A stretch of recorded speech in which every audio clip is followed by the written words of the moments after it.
আমরা বাংলাদেশের জনগণের বিনামূল্যে প্রাথমিক স্বাস্থ্য সেবার সিদ্ধান্ত নিয়েছি।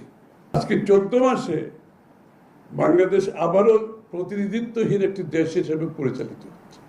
এখানে কিন্তু কোনো জনগণের প্রতিনিধি নাই। আপনারা যখন পুলিশের কথা বলেন, সরকারি কর্মকর্তা বলেন, ব্যবসার কথা বলেন, বিনিয়োগের কথা বলেন, আমাকে যখন সাংবাদিকরা জিজ্ঞেস করে, আমার কিন্তু কোনো প্রত্যাশা নেই এখানে।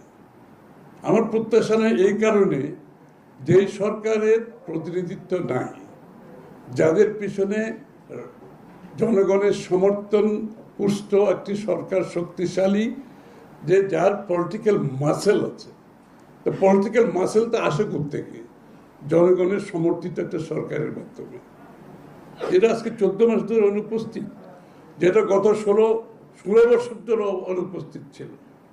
তো সেই ধারা থেকে পরিবর্তন করতে হলে দ্য ফার্স্ট থিং বাংলাদেশের মানুষের প্রত্যাশা হচ্ছে তারা একটি গণতান্ত্রিকভাবে নির্বাচিত সরকার দেখতে চায়, একটা প্রতিনিধিত্বশীল সরকার দেখতে চায়,